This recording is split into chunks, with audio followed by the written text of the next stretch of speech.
consume us, Lord God. Consume me, Lord, by the fire of your Spirit. So be it, Lord. Me, Lord, make me more like you. Break me, Lord, Bless the broken pieces of our lives. Lord, let me be used. Lord, let me be used. Let me be used.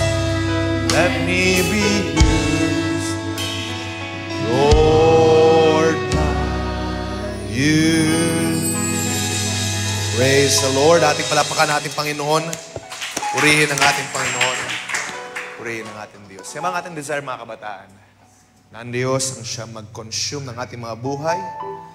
Consume hindi sa galit ng ating Panginoon. Sapagkat, alam nyo, sa ating mga karumihan, mga kasalanan, mga faults and mistakes, we deserve na makaranas ng galit ng Diyos.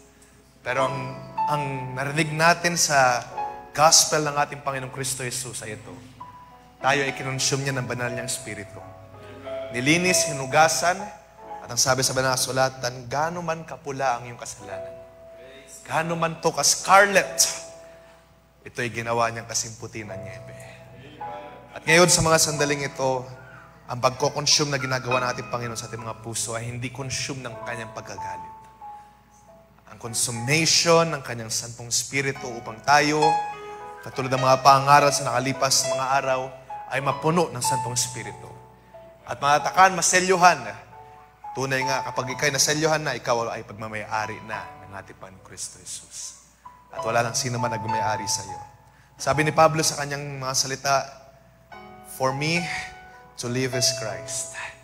Sabi sa Galatians, hindi na ako naubuhay sa aking sarili, ang Diyos na ang nabubuhay sa akin. Let us bow our heads in prayer. Dakil namin Diyos, first and foremost, we are glad and we are thankful sa araw na ito sapagkat Ikaw ang Diyos na napakabuti sa mga buhay. You've given us strength. You've given us another breath upang ibuhay ang aming mga buhay sa mundong ito. Mga man Lord, we, mga bata pa, kung minsan Lord kami nagkukulang sa pag-appreciate sa hiningang ito, sa buhay na ito na pinagkaloob mo. Kaya Panginoon, we will take the time to say thank you. Salamat o Diyos sa hininga ng buhay na pinagkaloob mo sa bawat isa. Salamat sa kalakasan. Salamat o Diyos sa proper wisdom. Salamat o Diyos sa pag-iingat mo, paggabay mo sa mga buhay. Salamat o Diyos sa pag-agapay mo sa amin. Sapagkat kami o Diyos ay mahina, kami o Diyos ay limited.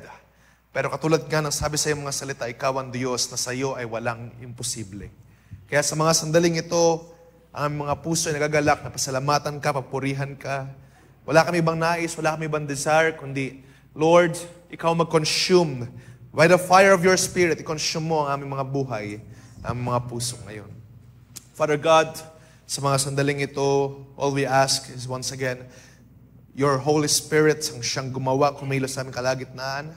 Send your word, at bayaan, Lord, ang mga puso ay ihanda mo sa iyong mga salita. Cleanse us, Lord. Purify us. Lord, you know our lives. You know our weaknesses. Even, Lord, yung mga hindi namin nalalaman na alam mo, O Diyos. Kaya sa mga sandaling itong aming dalangin, cleanse us, purify us, mold us, and Lord, kung kinakailangan, break us, and bless all the broken pieces of our lives upang kami ay magamit mo ng effective, magamit mo ng nakalugod-lugod kami sa iyong harapan. Father God, sa mga sandaling ito, I pray na ikaw ang siyang gumawa at kumilos. Mangusap ka, Lord, gamitin mo po ang iyong abang lingkod. Wala po akong magagawa sa aking sarili. Ikaw lang, O Diyos, ang may magagawa. Even I, Lord, I am very much limited. Hindi lamang ng physical, hindi lamang ng mental. Lord, everything. I have limitations, but you are our limitless God. So that is why, Lord, mangusap ka.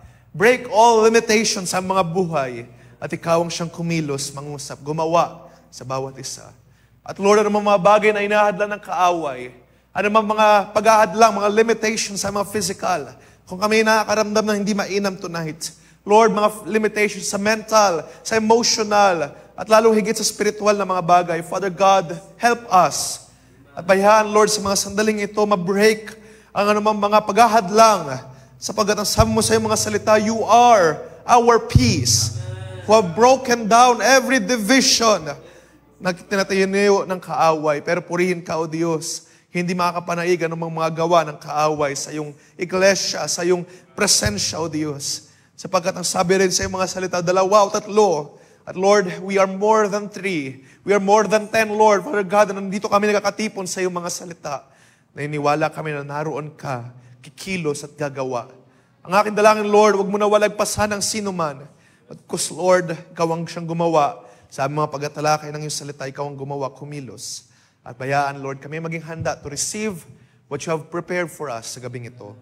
At ikaw lamang siya mabigyan ng kaluguran sa aming pakikinig, sa pagbubukas ng iyong mga salita. And may we learn more of you.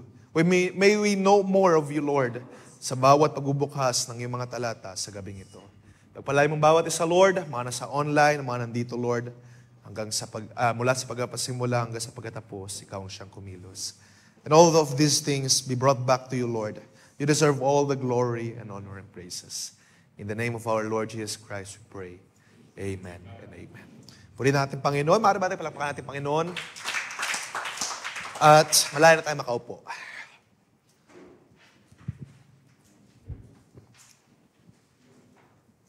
Praise God. Magandang gabi sa bawat isa. At here we are again, nagkakatipon sa pangalan ng ating Panginoon. Are you glad, mga kabataan? Masaya ba kayo? Masaya ba kayo, mga youths? Sinong hindi masaya dito? Meron bang hindi masaya dito? Alam nyo, there are a lot of reasons to be happy. Okay? At marami kayo maririnig sa libutan or sa mundong ating kinagagalawan, how ating mga or kung paano, kung malungkot man ang iyong buhay, ay kaya itong pasayahin ng mga good thoughts, kaya itong pasayahin ng mga activities. So maraming pwede magpasaya sa'yo. Right now, tayo na mga Kristiyano, tinawag sa salita natin Panginoon, I know so, na sabi sa banal na kasulatan even, maraming mga ginawa ang Diyos sa inyong mga buhay. That is why we are glad. That is why na sa mga sandaling ito ay tayo ay nagre-rejoice, nagagalak, sapagkat ang ating Panginoon ay mabuti sa atin. Okay? So, don't forget to smile at maging masaya sapagkat ang Diyos ang siyang gumagawa sa ating buhay.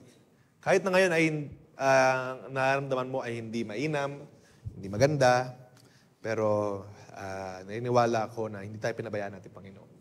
So tayo ay dapat magalak, maging masaya, at sa gabing ito ay balik natin sa Diyos ang papuri at pasalamat. So, once again, I'm asking na include me sa inyong dalangin. Actually, bago po marito, ay for some reason, umatake na naman yung aking sinus at medyo alalay ulit. Kasi kapag binigla, ay sobrang hindi komportable sa ulo. So, sa aking pakiramdam. So, ngayon, alalay lang, pero salamat para sa Diyos, sa kalakasan. So, kaya na pagpatuloy tayo na mag-uusap ng salita natin, Panginoon, ng without limitations at lahat ng mga bagay na ating cares and worries ay pagkatiwala natin sa ating Panginoon. Okay, so, like I have announced, this Sunday, ay bagaman wala tayong formal service, ay sabi ko nga, nire-request ko na magpaiwan kay lahat. At after ng ating lunch, ay meron, gagather natin yung ating mga sisters muna for around an hour or so para mag-uusap tayo nila mga bagay. And also as well, ang ating mga brothers, ay meron discipleship afterwards. So, magkakaroon pa rin. So parang ano pa rin, whole day pa rin. At I'm requesting kung available naman ng ilang mga sisters na makapag-prepare ng merienda para hindi naman tayo umuwi ng gutom after ng ating gawain ng Sunday. Okay? So, sa mga brothers, meron akong assignment na iniwan sa inyo. So sana mag-prepare tayo. Meron pa kayong isang araw para makapag-prepare. At sa mga sisters, perhaps mapag-usapan natin sa Sunday yung actually medyo matagal na sa akin to na gusto kong may share sa inyo. Pero gusto kong mapag-usapan natin yung idea na ano ba ang role or ano ba dapat nating gampanan bilang mga sisters sa iglesia? Ano ba yung mga roles na pinupunan ng isang sister? Ano bang role ng isang woman in the church? At hindi lang naman tayo, nakaupo lang, kundi bawat isa sa atin, brothers even, sisters, ay meron tayong may mga kanya-kanyang role. At sabihin natin ganito, yung mga brothers, very clear na merong mga leadership na kinakailangan mapunan. Pero how about naman sa mga sisters? How about naman sa ating mga kabaihan, di ba? So, mainam na makita natin, of course, sa Banal na Sulatan, kung ano mga role na kinakailangan gampanan ng ating mga sisters. So, yun yung mapapag-usapan natin sa Sunday, hopefully. At sa mga kalalakihan naman ay yung ating usual na setup ng ating discipleship. Okay, so take note nyo yung mga bagay na yan. At sa gabing ito ay ayokong mag-waste ng time dahil medyo mahaba yung akin na handa. Pero if you would recall, pinag-uusapan natin yung series patungkol sa mga sulat ni Pablo, right? So pinag-usapan na natin, nabigyan natin ng pagkakataon yung Romans, Book of Romans. At basically, kung maalala ninyo, yung Book of Romans, yung sulat ni Pablo sa Rome ay sobrang daming theological building. Marami siya mga iniwan na mga pagtuturo, pag-asaayo sa church. Dahil itong church na to, Church of Rome ay hindi naman necessarily found ni Paul. Okay? Existing na siya before. At however, nakarinig si Pablo ng hindi magandang balita doon sa church na ito, kaya sinulatan niya upang i-address yung mga details na mahalaga, mga kinakailangan sa ayos. At kung maalala ninyo din, nabigyan natin ng ilang parts yung 1 Corinthians. If you would recall, napunta natin doon sa 1 Corinthians or yung first epistle ni Pablo sa Corinto, hinighlight niya doon yung mga problems at in-address niya sa tulong ng salita ng Diyos, of course. So, naalala ninyo, nandun yung problem ng division sa Corinth Church. Yung problem na nagkaka-watak-watak sila, gusto nila kay Pablo, gusto nila kay Cephas, etc., etc. May pinipili sila mga leaders. At dahil doon, sila ay nagkakawatak-watak. Merong problem din ng sexual immorality. Okay? At kung saan ang mga napatolerate yung mga immoral na mga tao, yung mga tao na sinusunod yung mga urges, yung lustful urges nila. Particularly sa sexuality. Okay? Yung worst na balita doon, imagine, yung stepmother niya ay gusto niyang asawahin. Yun yung nakarating kay Pablo ng news, kaya that's why in-address niya. At hindi lamang doon sa mga ganong mga scenario, kundi general niya. In-address niya na, sabi niya doon sa Banal na Sulatan, flee from sexual immorality. Okay? At nadaanan din natin doon yung problems nila even sa pagkain. Kung paano sila ay, or kung paano tinuruan sila ni Pablo na yung mga pagkain na ini-offer sa mga Diyos-Diyosan, layuan nyo yan. Huwag niyong i-partake. Huwag na kayo mag-partake dyan. Dahil anong pagsama ng mga believers dun sa mga activities ng Diyos-Diyosan. It's more than just the food, no? Kundi yung pagiging active, yung pagiging member mo dun sa mga bagay na para sa Diyos-Diyosan. Sabihin, hindi ito para lang, halimbawa, no? Merong piyesta para kay Santo Niño. Sabihin natin ganyan. At of course, we know na itong mga saints, these people, some people ay sinasamba nila yung mga santong ito. At halimbawa, dahil piyesta, merong mga pagkain na iniaalay kay Santo Niño. Okay? Hindi lang naman sa cloud dito na, huwag kang kakain, pero punta ka lang sa event. Hindi ganon. Ano? Ang gusto ni Pablo i-point doon is that even yung pag-participate natin, yung pag-partake natin sa mga ganong events ay kung maaari, iwasan natin. Dahil hindi dapat tayo pag-partake, hindi lamang sa pagkain, kundi sa mga activities na para sa mga Diyos-Diyosan. Okay? In-address din doon yung problems nila sa communion, sa fellowship. Malala na nyo? Diba, sabi doon, nagasama-sama sila, not for the better, but for the worse. Pag nagasama-sama sila, instead na magkaayos, nagkakabangayan, tapos pagdating sa communion, yung madalas na binabasa pag communion, di ba? Marami sa kanila nag-uunahan, marami sa kanila lasing na, at marami sa kanilang pumunta lang talaga para kumain. So, in-address ni Pablo yung mga bagay na yun. Lastly, yung last part doon ay yung problems nila sa resurrection doctrine. Kasi may mga taong hindi talaga makapaniwala doon sa pagkabuhay ni Kristo. Diba? Kung ikaw ay makamit ng isang tao na grounded sa science, hindi sila ganong maniniwala dun sa idea ng resurrection. Or kung paano si Jesus Christ ay namatay at nabuhay muli. Parang imposible yun sa kanila eh. Kasi hindi pa nila nakita. At sa panahon ni Pablo ay gano'n na rin ang problem. Kaya kung makikita ninyo mga kabataan kung bakit natin ito pinupuntahan, it's because yung mga problems na na-encounter ni Pablo before ay ngayon din ay na-encounter natin. So yung mga sexual immorality, yung mga divisions, same problems. At same solutions na nagmumula sa salita ng ating Panginoon. Okay? So yung resurrection doctrine, some people, they do not believe that Jesus Christ has risen from the dead. Kaya sabi ni Pablo doon, meron siyang pagtuturo, meron siyang paglilinaw. Ito'y totoo, ito'y reality. Na, at kinakailangan mangyari.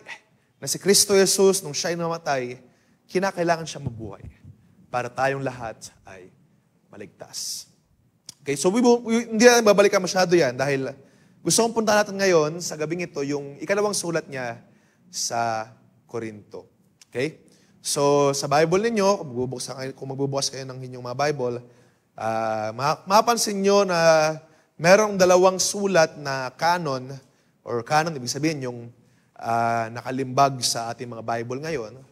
Alam nyo kasi, mga kabataan, merong mga tinatawag na apocrypha na books.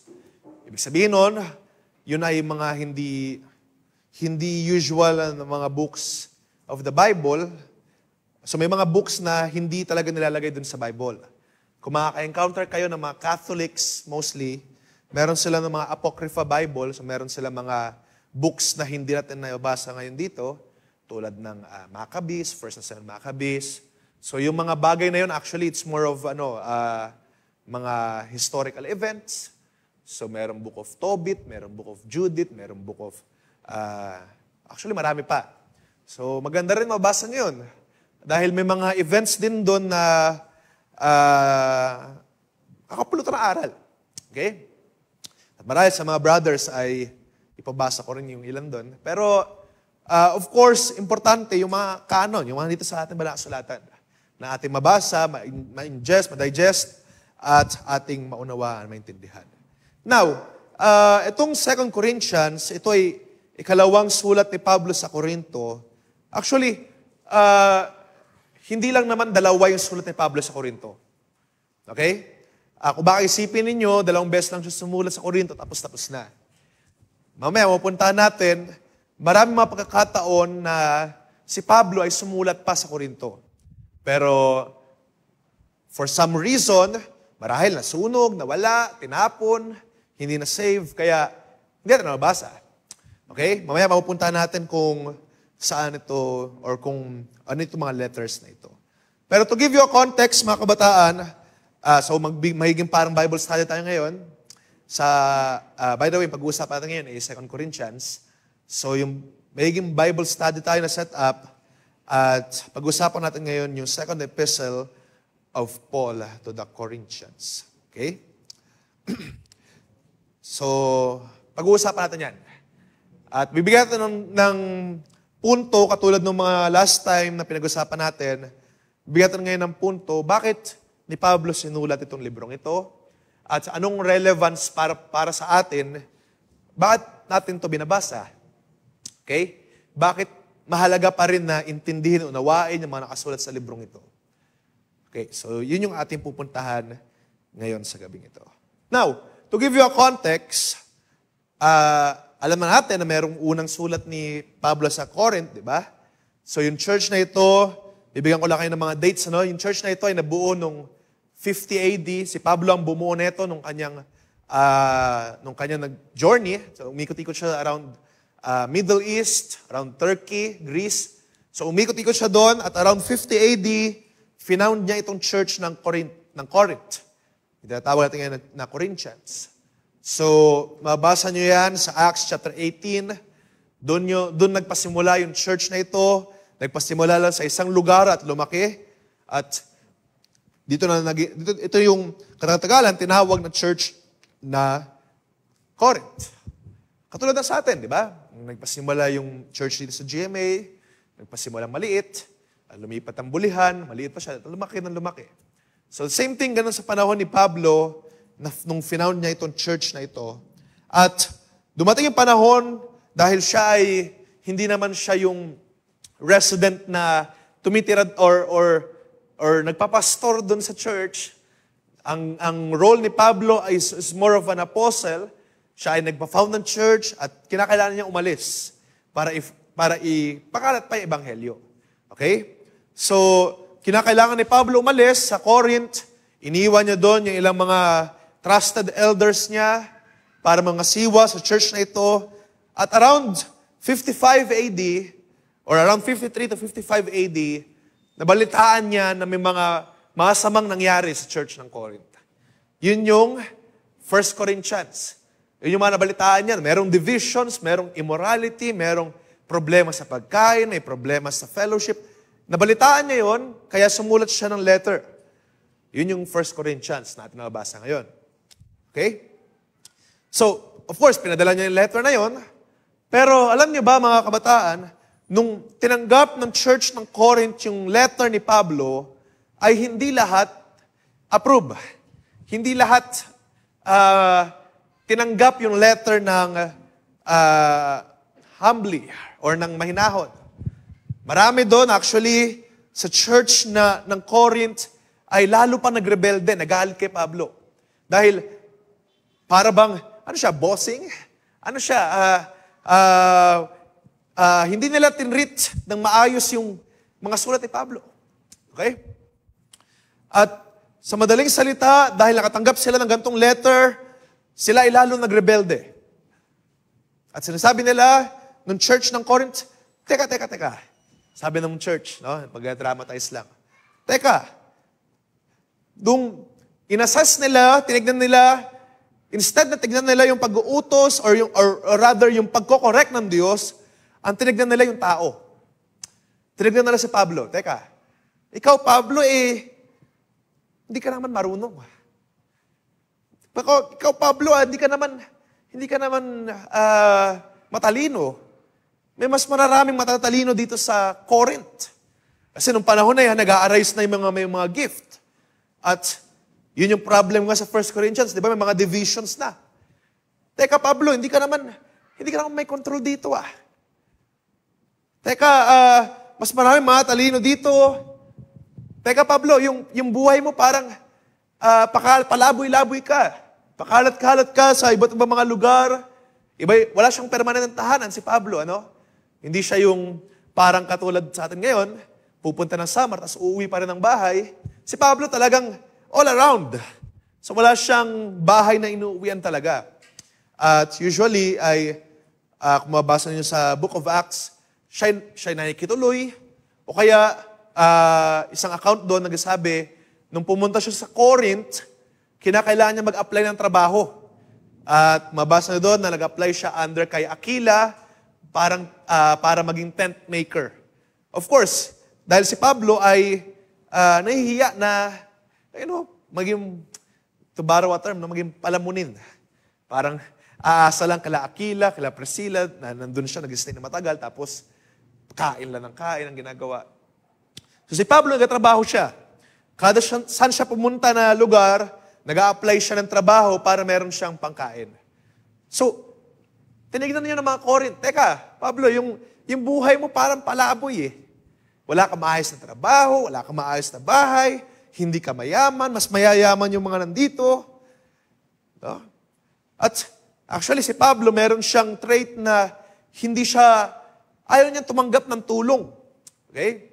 Ayaw niyang tumanggap ng mga, ng tulong dahil una, nahihiya siya sa mga anak ng Diyos, sa mga kanyang pinaglilingkuran. And as much as possible, gusto niya rin magbanat ng buto para meron siyang, para sa kanyang expenses, sa pagkain, sa tuluyan. Hindi siya basta-basta tanggap ng pera. At so, pinoint yun ng church ng Corinth. Ikaw, Pablo, di mo tatanggap tulong namin eh. Kaya yan ka, palaboy-laboy, minsan nakukulong, minsan lumalaya, minsan ay, minsan hinahabol ng mga papatay. Yun yung buhay ni Pablo sa paningin ng church na ito. At pinuntuhan na rin din nila na hindi naman eloquent si Pablo mangusap, hindi naman siya maayos magsalita, uutal-utal, no? Walang eye contact, or sabihin natin, ano pa maraming mga points na pwede nila i-point kay Pablo. Marami silang mga binabato kay Pablo at sinasabi nila, merong mas magaling dito sa church. Merong mas magaling magsalita. Merong mas mayaman. Merong mas maayos. Dahil meron silang mas, sinasabi nila kay Pablo, parang, hindi na namin kailangan sundin ka kasi merong mas magaling dito. Merong mas marunong dito. Susundan na lang namin yung mga tao na nandito sa Corinth kaysa sa'yo. At mabasa natin niya mamaya, tinawag ito ni Pablo ng mga super apostles. Tinawag ni Pablo ng mga super apostles sa tumataong ito dahil sila na yung mas magaling, mas matalino, mas lahat. At ito yung sadly pinipilit ng mga church na sundan. Okay? And for those reasons, yung unang sulat ni Pablo ay hindi tinanggap ng maayos ng Korinto. Instead na sundin nila yung sulat ni Pablo sa 1 Corinthians, lalo silang nagrebel, lalo silang gumawa ng mga kasamaan, gumawa ng immorality, lalo sila na-divide. At kaya dahil dyan, kung mabasahin ninyo yung 2 Corinthians, pwede buksan natin yung Bible, ang nangyari dun sa paglalakbay ni Pablo, so narinig niya na merong issues, or rather, yung sulat niya hindi tinanggap na maayos ng Korinto, lalo sila nagrebel, lalo sila naging masama. Kaya sabi dun sa 2 Corinthians chapter 2 verse 1, pumunta siya, I made up my mind not to make another painful visit to you. Ibig sabihin doon, dumating yung point in time na kinakailangan bumisita ni Pablo na sabi dito, painful. Okay? Dito, sabi niya, not to make. Mamaya, papunta natin bakit ayaw na niyang pumunta. Pero, nung unang punta niya, nung after niya isulat yung 1 Corinthians, kinakailangan niya pumunta directly do sa church. Para Para i-rebuke, para pagsabihan, turuan, ayusin, at dinescribe sa banal na sulatan na ito ay painful. Marahil sobrang bibigat ng binitawan ni Pablo. Kilala natin si Pablo, di ba? Frank siya magsalita. At straight to the point, masakit magsalita. So, nung si Pablo, perhaps pumunta siya doon sa church ng Corinth, pinagsasaway niya yung mga pasaway. Dinaretso niya at tinigasan niya. At to the point, dinescribe niya yung kanya pagdalaw doon na painful visit. Wala nang ibang description sa Bible about this visit na yon. Pero, imagine niyo na lang, sobrang pasaway na nung church. Hindi na nakatiis si Pablo, hindi na kaya ng sulat lang. Kinakailangan pumunta. Para pagsabihan, i-rebuke, isaway yung mga spirito. Kinakailangan ng sermonan. So perhaps, nung time na yun, nandun na nag-iiyakan na, nandun yung ilan siguro, nagre-rebelde, talagang nagsisigawan. Imagine nyo na lang, kung dahil sobrang gulo na ng church, kinakailangan ni Pablong i-rebuke yung mga spirito na ito. At sa madaling salita, naging painful visit kay Pablo at marahil dun sa mga tao din ng Corinto. And afterwards noon, actually, kung mabasa ninyo, may mga accounts din sa Bible so pag-alis ni Pablo sa church ng Corinth, may mga accounts din sa banal na kasulatan na si Pablo ay sumulat pa rin, sumulat din siya afterwards. So afterwards ng kanyang pagre-rebuke, ng painful visit niya sa church ng Corinth, meron siya ulit sinulat na letter. So hindi pa yun yung 2 Corinthians, ha? Ito pa yun. Ito yung 2 Corinthians, describe niya. Pero kung mababasahin ninyo yung verse 3, okay? Or verse 4 rather, meron pa siyang sulat doon na dinescribe na parang gitna ng 1 Corinthians at 2 Corinthians. Meron doon sulat ang sabi doon, out of distress, out of anguish of hearts, out of many tears. Meron akong sinulat sa inyo. Itong sulat ko perhaps ay nagpa-convert doon sa mga church ng Corinto. Out of many tears, marahil in-express doon ni Pablo yung kanyang pagkadismaya, pagkalungkot na anong nangyari sa inyo. Bakit naging ganyan kayo? In-express niya ang kanyang buong damdamin with many tears. Ay sinulat niya ito at pinadala sa church ng Corinth. At sa biyaya ng Diyos, dun sa mga pag-visit niya at sa mga letters na ito ay yung church ng Corinto ay, yung lang sa kanila ay na-convert, pabalik. At maupunta ngayon yung 2 Corinthians. So ito ay sulat na niya after ng mga events na nangyari sa kanina. So maraming mga na-convert, nanumbalik sa spirito, sa paglakad sa spirito, at nakikita natin ngayon kung paano iniibig ni Pablo itong church na ito. Kahit pasaway sila, kahit makulit sila, pwede naman niyang iwan, pero hindi niya tinantanan na itong church na ito. Pinuntahan niya, at nung umalis siya, sumulat pa siya ng mga letters with tears, at ngayon susulat pa ulit siya sa isa pang letter dito sa church ng Corinth. Imagine, nakita niyo kung gaano kamahal ni Pablo itong church na ito. Na kahit siya ay talagang tinawag ng Diyos para lumibot-libot, hindi niya tinatantanan. Sulat siya ng sulat, nasaktan siya dahil minamaliit siya ng mga tao, no? Pero pinakita pa rin niya yung pag-ibig niya. In-express pa rin niya kung gaano siya nagke-care sa church na ito. Kahit na isipin ng church ng Corinth na si Pablo ay walang silbi. Pero he cares for this church. Kaya pinakita niya, nagsulat siya, nag-rebuke siya, at ngayon nagsulat pa siya. Yung 2 Corinthians natin nababasa ngayon, sinulat niya para sa church na ito. At salamat sa biyaya ng Diyos, no? Na-convert sila. Kahit paano, through many tears, through many rebuke, na-convert sila, nag-repent. Bagaman, may kita natin mamaya, hindi lahat, pero sa biyaya ng Diyos ay unti-unti na-convert ang church na ito. At nagpasimula si Pablo sa kanyang sulat.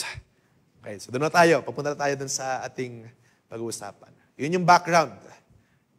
So ito ay sumulat si Pablo ng kanyang sulat, yung normal niyang sulat, di ba? Babati siya. Di ba yung trivia natin dyan? Sa mga sulat ni Pablo, nagpasimula siya, or yung unang word sa lahat ng sulat ni Pablo ay Paul. Di ba? Paul, an apostle of Christ. Paul, a prisoner of Christ. So sa lahat ng sulat ni Pablo, mabasa niyo yung unang word dyan ay Paul. So nagpakilala siya sa 2 Corinthians, mabasahin niyo yung chapter 1. Nagpakilala siya, I am Paul, a servant of Jesus Christ. At ito, pagbati ko sa inyo. Pero ang una niyang binigay unang niya sinabi sa kanyang sulat ay ito. Ang pinronounce niya ay, sabi doon sa verse 3, Blessed be the God and the Father of our Lord Jesus Christ, the Father of mercies and the God of all consolation, who consoles us in all our affliction, so that we may be able to console those, or console, ibig sabihin to comfort, no? Those who are in any affliction with the comfort with which we ourselves are comforted by God. Sa madaling salita, imagine niyo after lahat ng pain na dinanas ni Pablo, dahil siya ay minaliit, siya ay winalang halaga ng church na ito, ang gusto niyang unang ipagbati, peace, comfort sa inyo. Alam niya, nasaktan niya ang church na ito. No? Pupunta natin mamaya, later on. Dahil doon sa kanyang painful visit, sa kanyang painful letter, nasaktan yung church din, umiyak din. Sila ay na-hurt sa mga sinabi ni Pablo. Pero anong ginawa ni Pablo? Dahil siya ay nagmamahal sa church na ito, sabi niya, peace, comfort ang sumainyo. Sa lahat ng inyong mga affliction, sa lahat ng inyong mga pagtitiis, I give you comfort. At yung buong letter na ito actually ay mapupuntahan natin na yung buong letter na ito ay it's more of comforting letter. Hindi ito katulad ng ibang letter niya na yung nagtuturo ng doctrine. Although may mga ilang pagtuturo ng teaching, dito mapupunta natin mamaya. Pero hindi ito talaga mostly pagtuturo. It's more of yung biography, yung buhay ni Pablo within this time. Yung buhay ni Pablo, yung buhay ng church. So yung mabasa natin sa 2 Corinthians ay hindi mostly mga pagtuturo, unlike sa Romans, unlike sa Ephesians. Ito ay mostly buhay. Reality. Okay? Yung tunay na buhay na naranasan ng church, yung tunay na buhay na naranasan ni Pablo. So yung letter na ito ay nasulat niya around 55, 56 AD. So, itong panahon na ito ay after nga ng events na binasa natin kanina, after si Pablo ay manermon at marahil nasaktan yung mga tao dahil sa kanyang sermon, ngayon, siya ay nag-express ng comfort. Huwag kayong masaktan. May the God of all comfort you. Okay? So ang laman ng sulat na ito ay in-express niya yung kanyang concern doon sa church. In-express niya actually nag-express din siya ng unting defense sa kanyang ministry. Dahil yung ministry ni Pablo yung niyuirakan, di ba? Dahil maraming mga nagsasabi na hindi siya qualified, hindi siya fit para maging apostle, para sundin ang mga taong ito. At yung mga super apostles na tinatawag, tinuturo siya na, si Pablo, hindi yan bagay na maging leader ninyo. Ako ang leader dapat ninyo. At nagbigay siya ng ilang defense, of course, sa salita ng ating Panginoon, to defend His ministry. So ito yung laman na ito.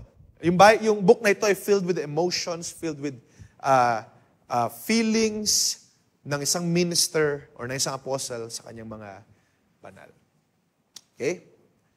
So hindi to mostly pagtuturo. Baka isipin nyo lahat ng mga books ng Bible ay talagang turo. Or yung mga sulat ni Pablo ay puro turo. So may mga ilang sulat dito na, especially itong 2 Corinthians, ay sulat talaga. Nagre-reflect ng kanyang damdamin, ng kanyang feelings, at higit sa lahat, yung kanyang mga flaws, weaknesses, ay nakikita natin dito, at of course, yung higit sa lahat, yung pagtatagumpay na ginawa ng Diyos. Okay? So, para saan itong letter na ito? Nagpasimula siya na nagbigay ng comfort sa mga tao. Yung mga tao na nasaktan dahil sa sermon niya, sa mga pagsaway niya na, to be honest, deserve naman dapat, di ba?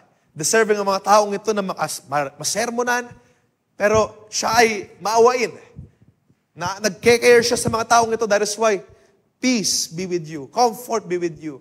Alam ko, afflicted ang ilan sa inyo, malungkot. Pero, sabi ni Pablo doon, I give you comfort. Si Pablo na nga mismo nasaktan, di ba? Siya yung na-hurt. Pero, siya yung naunang magbigay ng comfort. Sa atin natutunan yan, kay Kristo Jesus. At gusto ko makita niyan, ano? Simple lang na point, pero mga kabataan, ito yung ating apply. Hindi porket tayo na-hurt, tayo yung may ganang magalit. Sometimes kapag tayo na-hurt, we should spread comfort. Okay? Even kahit tayo na-hurt, of course, deserve mo na hinga ng sorry or deserve mo na humingi ng tawad sa'yo. Ako na nga nasaktan eh. Humingi ng tawad sa akin. Pero mga kabataan, what we have learned from Jesus ay ito. Na kahit na siya yung nasaktan, hiningi yung mga tao na, mag-sorry kayo lahat sa akin. Ang ginawa ng ating Panginoon, anong una niyang salita? Diba? Si Pablo, ang una niyang salita, nung siya yung na-hurt, nasaktan, comfort be with you. Nung ating Panginoon nasaktan, nasa krus ng Kalbaryo, nung pagbangon niya muli, anong sabi niya? Peace be with you. Peace be with you. Hindi sinabi doon ng ating Panginoon, mag-sorry nga kayo sa akin. Pinabayaan niyo ako dun sa krus. Hinayaan niyo ako. Hindi ganon. but peace be with you. Comfort be with you. So we have learned that from Jesus Christ. So mga kabataan, maganda rin ang matutunan natin yan. Okay? Sabi ko nga, hindi porke tayo nasaktan ay mag-demand tayo. Sorry ka. Humingi ka ng tawad sa akin. But let us spread comfort. And it goes on explaining kung bakit hindi na siya pupunta ulit. Okay? So sabi ko nga, diba, pumunta siya after a painful visit sa church na ito. At of course, kinakailangan niya umuwi. Sumulat ulit siya ng letter na with tears. At itong 2 Corinthians, sinulat niya ulit. In-explain niya kung bakit hindi siya makakapunta ulit. At actually, itong pangalawa niya punta sa church na ito, so meron pa siyang punta after bago siya makulong, at bago siya mamatay, meron pa siyang pagpunta din sa church na ito. Pero this time, in-explain niya kung bakit hindi siya makapunta. Alam niyo kung anong dahilan? Kung bakit hindi siya makapunta? Basahin niyo yung chapter 1. So doon, pinakita doon, actually, madalas makot doon yung in everything, di ba? Sa lahat, sa Diyos, lahat ay yes. Sa Diyos, lahat ay amen, di ba? Kinote doon. At actually, in context nun, ay pinapaliwanag ni Pablo kung bakit hindi siya makapunta. Bagaman, sabi niya doon, bagaman maganda yung desire ko na makapunta sa inyo, at yes sa Diyos, amen sa Diyos, maganda yung desire na yan, pero, sabi niya doon sa lower part, anong dahilan niya? Hindi na siya pupunta dahil ayaw na niya makapagsabi ng masakit na salita. Hindi siya pupunta. Actually, kung mabasahin natin yan, punta natin. Okay, hindi ko na-note pero let's read para hindi tayo maligaw. Kung mabasahin ninyo, nag-change yung plan ni Pablo dahil sabi niya sa verse 23, I call God to witness against me. So that is, hindi na pupunta dahil it was to spare you para makaligtas kayo. Kasi siguro, ang dami niyang masasakit na sinabi. Masasakit na salita. Para maligtas kayo, para hindi na ako manayraman ulit, hindi na muna pupunta. Imagine, ganun nakikare si Pablo. Alam niyang masakit siya magsalita. So, sige, hindi na muna pupunta sa inyo para ma-spare kayo ng galit. Pero susulat ko itong letter na ito to express how much I care sa inyo. So, pinakita dito sa letter, sa sulat na ito, kung gaano siya nag-care sa church na ito. Kahit na, sabi ko nga, deserve ng mga taong ito na masermonan, masaktan. Dahil yun yung kautuhanan eh. Pero si Pablo, meron siyang kind na spirit. Ayaw niya na masaktan na sobra itong mga taong ito. Ayaw niya na hindi nga siya pumunta dahil ayaw niyang madiin pa sila. Ayaw niyang lalo pa sila masaktan. Nakikita niya mga bataan? Kung gaano ka-kind, kung ano yung kindness na pinagkakaloob ng Diyos na pwede natin makuha. Okay? So nagtitimpi siya kahit sabihin natin gift niya yun. Gift niya mangaral, magsaway. Pero meron siyang control. Tinimpi niya. Hindi na muna siya pupunta to spare you. Okay? At kung tingnan natin doon sa chapter 2, actually, he is sorrowful. Nalulumbay siya dahil nasaktan ko ata kayo. So he is sorrowful. Ayoko na pumunta with a painful visit ulit sa inyo dahil nakakos ako ng pain, nakakos ako ng sakit sa inyo. So, he is sorrowful. Siya ay nalulungkot. At alam natin, binabalik-balikan natin dahil ito yung main context dito. Alam natin na yung mga tao sa Corinth, yung unang nag-accuse kay Pablo na siya ay unfit para maging leader nito.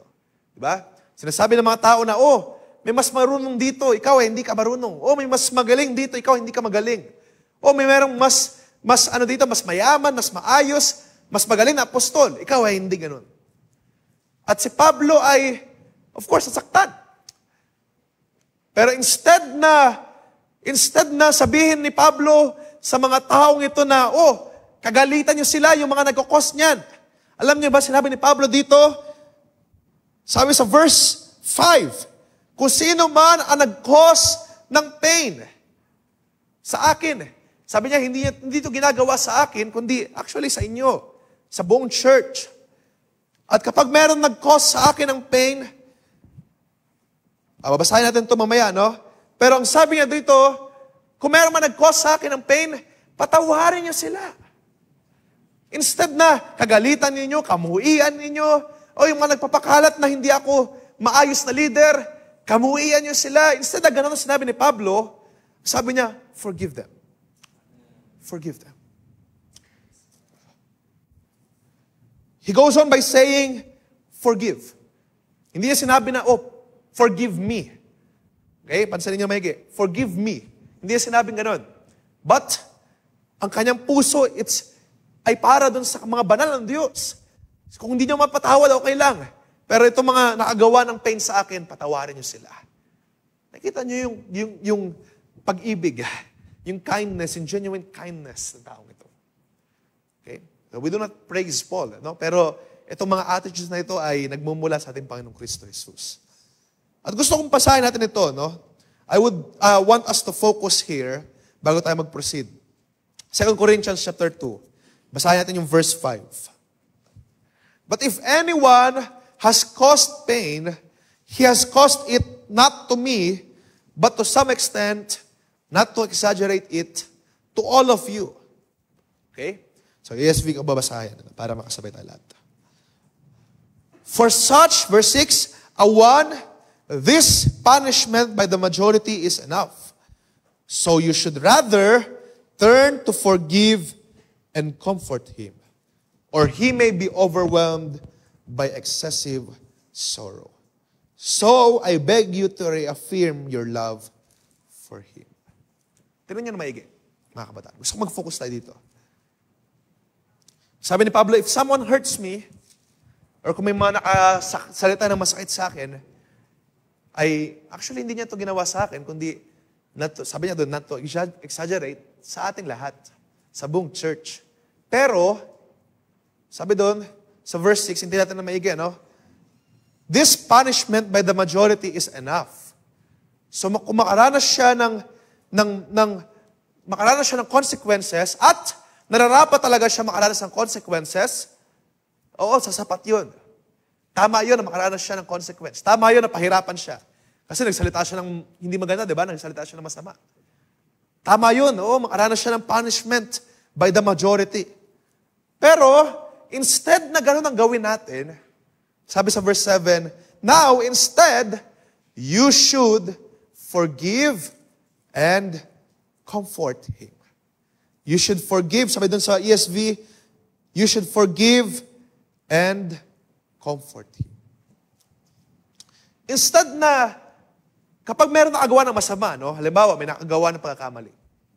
At totoo, kapag nakagawa tayo ng pagkakamali, may mga consequences yan. Okay? Hindi natin yung binabaliwala. May mga consequences ang paggawa ng mali sa harapan ng Diyos. Pero, instead na tayo ay kamuhian natin yung taong yun, or ipahiya, or lalo pang i-down, or lalo pang ilubog sa kanyang kasalanan, what should we do? Forgive and comfort. Kapag merong isang tao nagkamali, totoo, lahat tayo nagkakamali. Lahat tayo nagkukulang, lahat tayo mahina.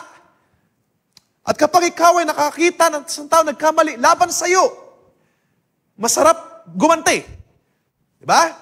Gantihan mo. Ganto yung ginawa niya sa akin. Pinahiya niya ako. Pinalandakan niya na ganto ako. Gaganti ako sa'yo. Masarap gumanti bilang tao.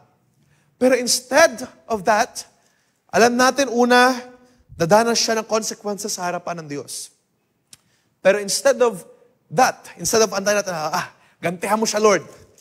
Parahirap mo siya, Lord. Parusahan mo siya, Lord. Pero anong gagawin natin, mga kabataan? Ang ganda ng tinuro dito ni Pablo. To comfort, sabi doon, to forgive and to comfort. Hindi lang basta forgive na, okay, pinatawad ko na, hayaan mo na yan. Pero meron pa rin tayong responsibility para maging comfort doon sa tao.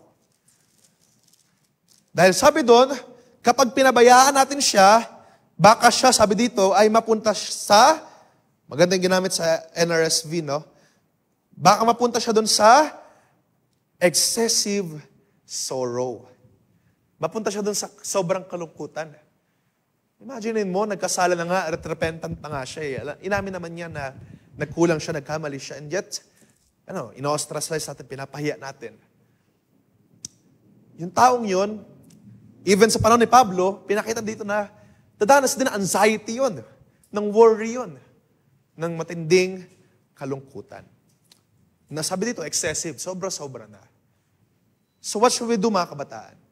Kapag may mga nagkulang, nagkamali sa inyo, at perhaps makakarinig kayo ng mga pangaral or mga, halimbawa, si pastor magsabi, ito yung mga nagkulang, mga nagkamali.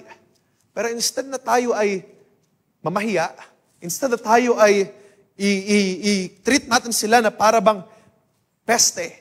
Pero totoo, meron din sabi sa sulatan, di ba? Kapag nakasalubong sila, palalahanan, at meron ding pag-ibig. Okay? Palalahanan nyo sila na may katotohanan, pero meron pag-ibig. At meron tayong gagawin dito. Kapag meron nakagawa sa'yo ng mali, you must forgive, una, at ikaw ay maging channel din ng comfort. Okay? Dahil yung parusa na nga, yung consequence, it brings sorrow. Kapag nakaranas ang tao ng consequence, napagbigay ng kalungkutan niyo sa tao. Pero tayo na mga kinaawaan lang din ng Diyos. Lahat tayo kinaawaan ng Diyos. Instead na tayo maging cause para sa matinding kalungkutan ng isang tao, tayo magpatawad at maging comfort. We as Christians, we must learn to forgive and to comfort. Kung minsan tayo mga Kristiyano, madali tayo mag-mark. No? Kasi by the grace of God, we know right and wrong. Madali tayo mag-mark who's who. Sinong mali, sinong hindi tama. Madali tayo magmarka na, ito, si ganito, sinungaling talaga yan eh. Si ganito ay, ganito yung ugali niyan eh. Huwag natin pakasamahan yan. Madali tayong umiwas, madali tayong lumayo. Pero actually, kung tayo nasa isang iglesia, we believe na tayo parte ng body ni Kristo, hindi pwedeng mahiwalay ka sa isang parte ng katawan din ni Kristo. Okay? Alangan naman paalisin mo siya.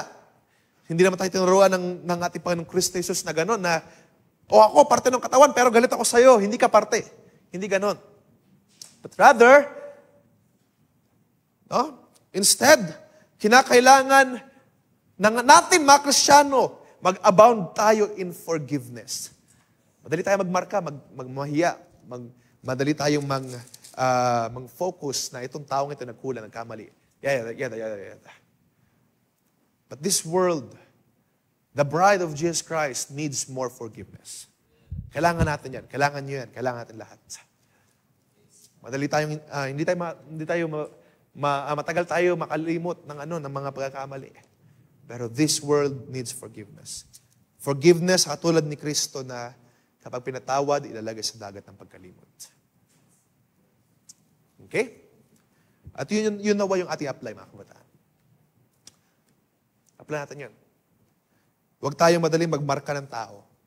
Huwag tayong madaling mamahiya ng tao. Dahil yung forgiveness, ito yung core ng Kristyanismo. At ang kailangan ng bride ay forgiveness. Dahil tayo pinatawad ni Kristo. Kaya ako sinabing core ng Kristyanismo, dahil tayong lahat ay makasalanan na papunta sa hukay, pero merong isang dakilang Diyos na nagpatawad sa atin. Okay? Ito yung tinuro ng ating Panginoong Kristo Jesus sa atin. So, forgive. Okay? So habang nagsusulat ako, meron ako isang nakita, no? Sometimes, bilang mga Kristiyano din, sadly, we are quick to draw our swords. Madali tayong manakit. Madali tayong gumanti. Madali tayong magsalita ng laban. Pero sobrang bagal natin mag-extend ng kamay. Madali tayong bumunot ng espada natin para gumanti. Pero yung kamay natin, ang hirap natin ibunot to extend help, extend comfort. Nung ang ating Panginoong Kristo Jesus ay namatay, nung nasa krus siya ng Kalbaryo, hindi espada ang kanyang hawak. In-extend niya ang kanyang kamay. So tayo din naman ay gayon. Kung gusto natin maging Kristiyano, followers ni Kristo, extend a hand. Okay? Maging comfort tayo sa bawat isa. Huwag niyo kakalimutan niyo mga kabataan. Para kung tumagal kayo sa ministry, magpatuloy kayo na may mga ministries kayong hinahawakan, ang core part ng isang Kristiyano, nandun para sa inyo. Maraming makakagawa ng pagkakamali sa inyo. Pero kayo ay free dahil meron kayong forgiveness. Alright. Sabi doon, sa verse 9, I wrote for this reason to test you and to know whether you are obedient in everything. Anyone whom you forgive, I also forgive. What I have forgiven, if I have forgiven anything, has been for your sake in the presence of Christ. And we do this so that we may not be outwitted by Satan, for we are not ignorant of his designs. Kung lumalawak kasi yung hindi pagpapatawad, naiisahan tayo ng kaaway. At sabi dito, hindi tayo ignorant sa mga gawa ng kaaway. So magpatawad tayo. Okay? Now, afterwards ng kanyang account dito, sabi niya, patawarin niyo yung mga nakagawa ng masama sa akin. Okay lang yan, hayaan niyo sila. Patawarin niyo na sila at maging comfort kayo nila. At afterwards nun, pinagtanggol ni Pablo ang kanyang ministry. Of course, sa bayan ng Diyos, tayo pinagkalooban ng mga ministries. At kinakailangan natin itong ipagtanggol sa katotohanan. Okay? Hindi natin ito pagtatanggol na tayo mali.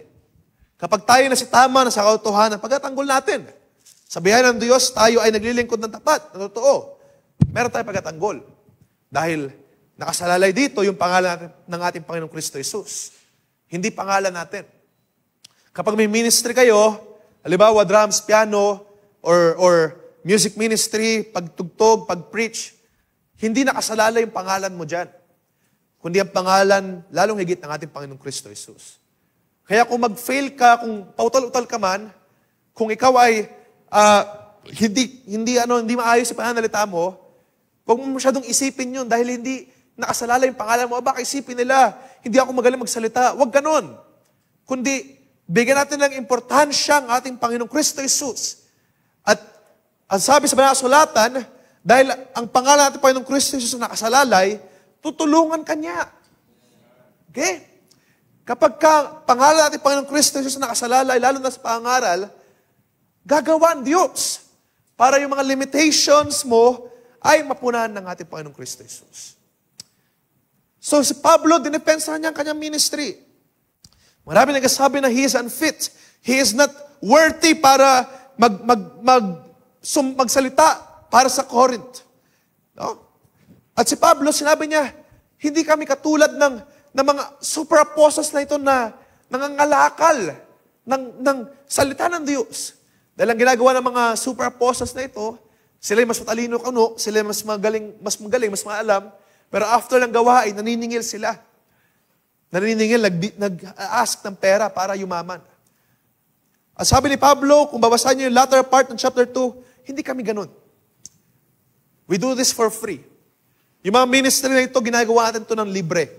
Dahil ito ay para sa kapurihan ng Diyos, hindi para sa inyo. Okay? Yung mga pangaral, pangungusap, hindi ito ginagawa para magkapera.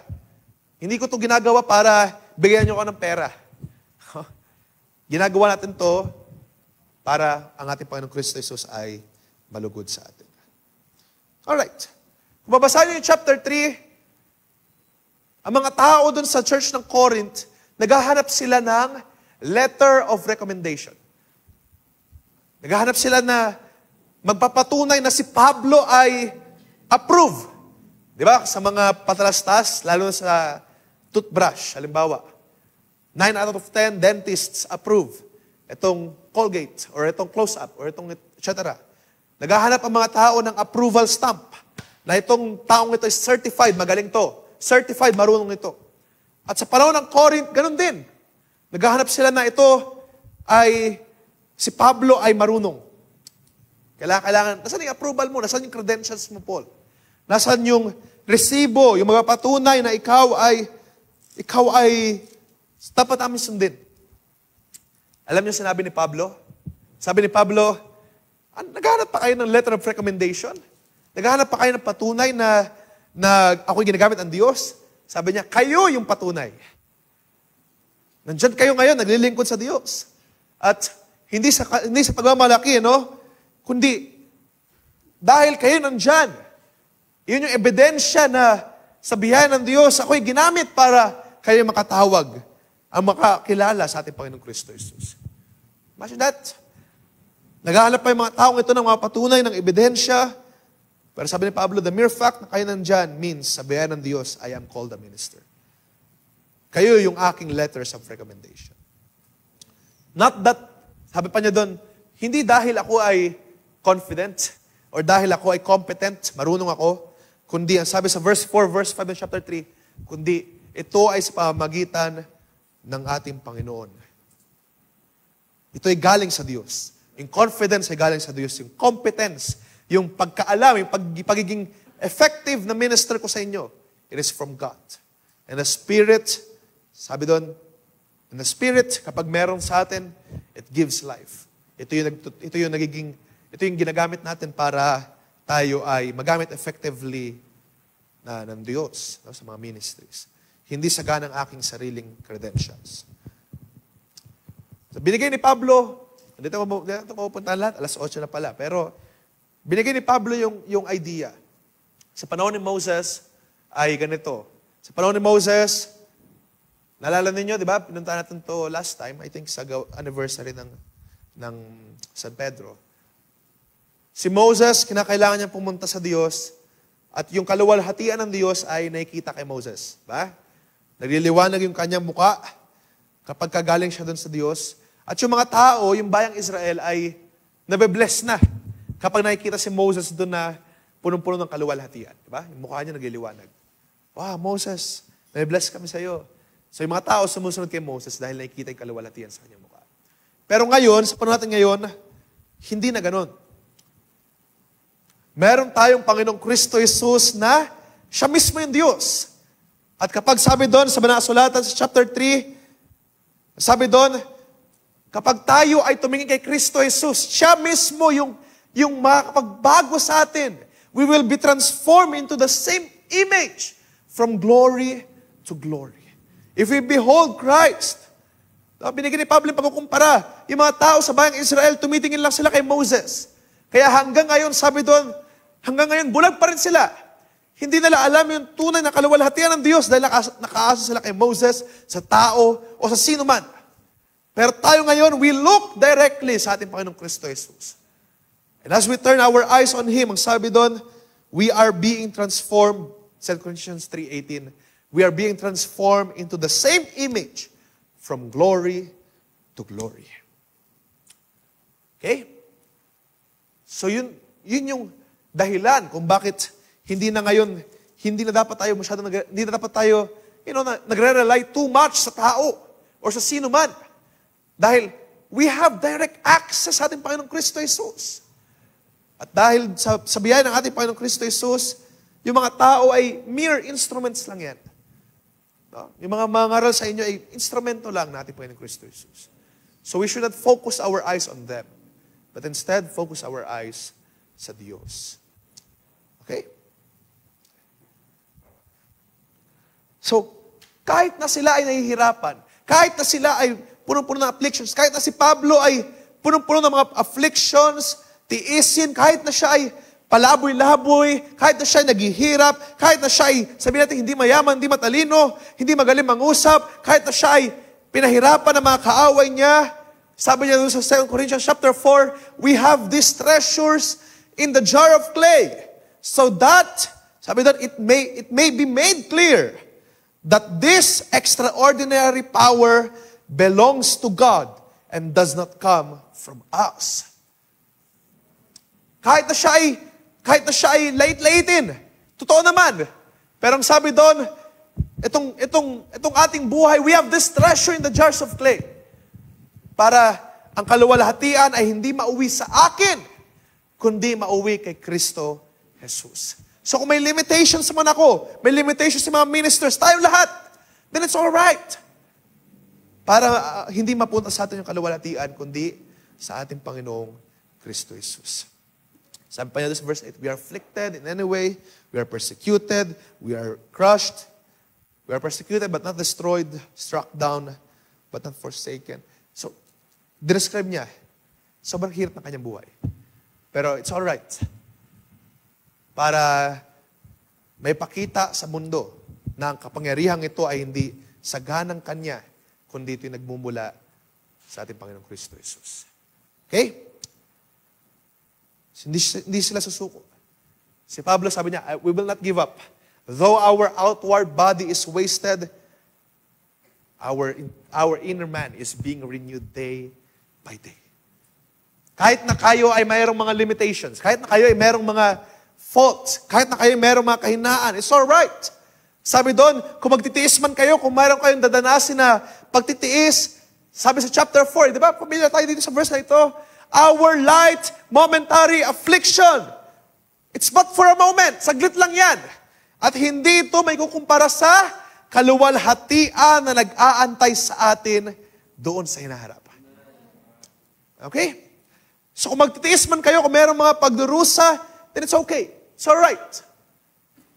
Pero sabi doon, it prepares you for that eternal weight of glory that is beyond all comprehension, beyond everything.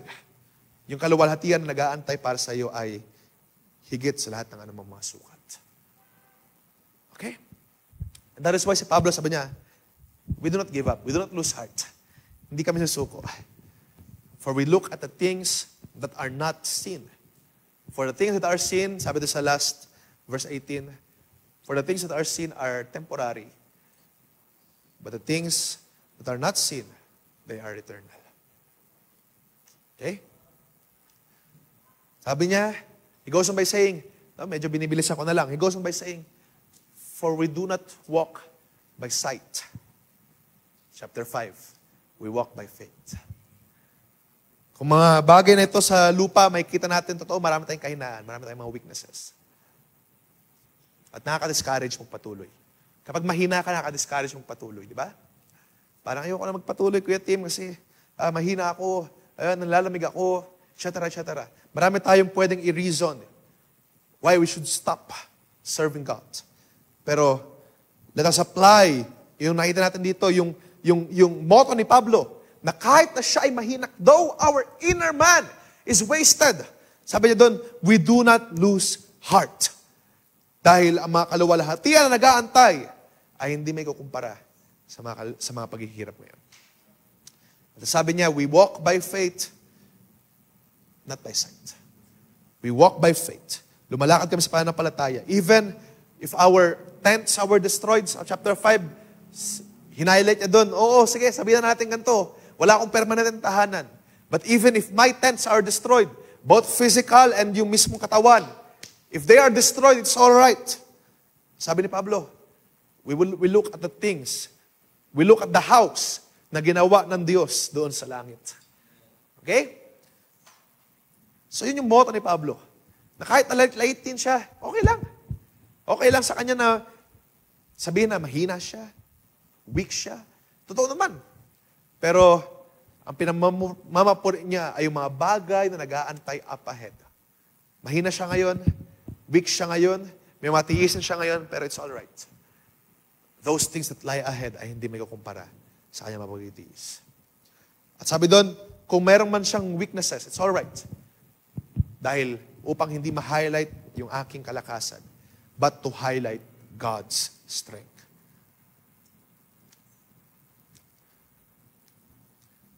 Now, pinuntahan din ni Pablo doon afterwards, pinuntahan niya kung ano ba yung tinuturo namin sa inyo? Ano ba yung tinuro ko sa inyo? Parang ganun, sabi ni Pablo. Ano yung tinuro ko sa inyo?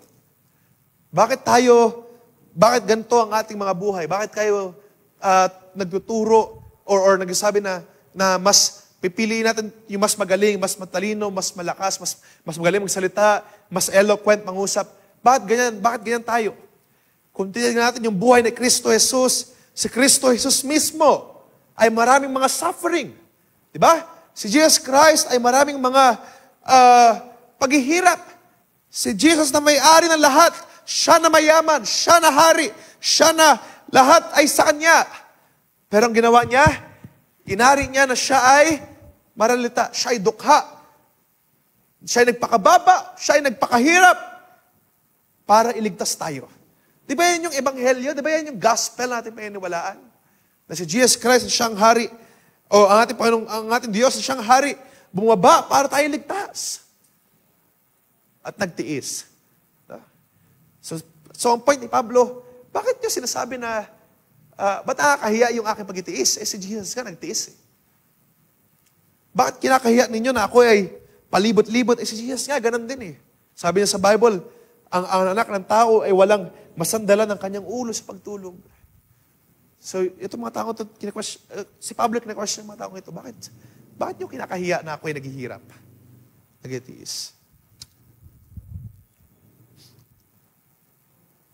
So, ang point ni Pablo is that dahil tayo ay Kristiyano, tayo dapat ay ambassadors ni Kristo. Tayo dapat ay mag-represent ng Kristo. At hindi lamang mag-represent sa pangalan na, Kristiyano ako, Christian ako, Christian kayo, Christian tayo lahat. Hindi lamang mag-represent, bagang maganda, yung mag-represent sa damit, mag-represent sa ating mga physical appearance, pero hindi sapat yun. Ang importante ay yung ating buhay ay mag-represent na tayo yung mga Kristiyano. Ang hanap ng ating Panginoong Kristo Jesus sa Romans chapter 12, yung buhay mo, yung buhay natin na living sacrifice na mabango, katanggap-tanggap sa harapan natin Panginoong Kristo Jesus. So, if we say that we are Christians, so dadanas din tayo ng mga suffering sa lupa ito. May mga suffering din as a Christian. Dahil yun yung dinanas ni Kristo eh. At kung tayo susunod kay Kristo, may mga sufferings. At wala natin kahiya yun. May mga weaknesses, may mga panahon na ikaw ay mag-suffer dahil sa pangalan ng Kristo. Wala natin kahiya yun. No? Dahil ang sabi doon, sabi sa banal na kasulatan, makaranas man tayo ng sufferings. Lahat ng mga kalungkutan, sabi ng ating Panginoong Kristo Jesus, it will turn into joy. Lahat ng mourning mo, it will turn into joy. Pero, dapat sa atin, mga kabataan, ito, listen to this. Kung tayo man ay makaranas ng suffering, dapat yung maging bunga pa rin sa'yo ay instead na sorrow, ay kagalakan. Alam nyo, kapag ka merong sufferings, hindi talaga may iwasan sa mukha makita. May iwasan na makita na, lungkot mo, ang down ng spirits mo. Nakita yan eh. Obvious yan. Kapag ka may sufferings ka, obvious na malungkot ka. Pero what godly sufferings do sa mga anak ng Diyos is that instead na sorrowful, matapos yung suffering, yung mga ibang mga tao nagiging sobrang sorrowful. Halimbawa, mawala ng mahal sa buhay. Sobrang sorrowful at dumarating yung panahon, tumatagal ang mga oras, masandali, yung sorrow na yun, nag-stick sa kanilang buhay, nagiging parte ng kanilang mga buhay. No? Pero, sabihan ng Diyos, nawa, makita natin na ang mga resulta, ang bunga dapat nito ay matinding kagalakan, excitement, pananabik, na mayroong pag-asa sa ating Panginoong Kristo Jesus. Right? Kung minsan kapag tayo ay mayroong sufferings, mabilis tayong magalit. Mabilis tayong, moody, irritable. Pero instead na maging ganoon ang ating buhay, dapat ito ay magresulta ng pag-ibig. Yung mga sufferings ay magresulta dapat ng more love, more forgiveness pa sa atin. Huwag tayo, sabi ni Pablo, huwag tayo maging tulad ng sanlibutan. Yung sanlibutan ay kapag ka sila ay nakaranas ng mga sorrows, ng mga paghihirap, na matiisin, mabilis sila magalit. At kapag galit na sila ay, gagawin ng lahat para ma-address yung pangangailangan nila. Sadly, sa ating panahon, di ba, kapag kulang sa pera, nagnanakaw, mabilis magalit, nakakabugbog ng asawa, ng pamilya, dahil sa kanilang mga testing, mga sorrowful life. Pero sa ating mga Kristiyano, anong tinuturo natin Panginoong Kristo Jesus? Look at the things up ahead. At ang resulta dapat na pag-itiis ay, sabi sa 1 Peter, ito ay matry by fire. Yung ating mga pananampalataya, matry by fire. For patience, for patience produces experience, and experience, hope. Diba? And hope does not make us ashamed. Right, okay. So, sa chapter 7, si Pablo yung sabi, so that's why he is glad.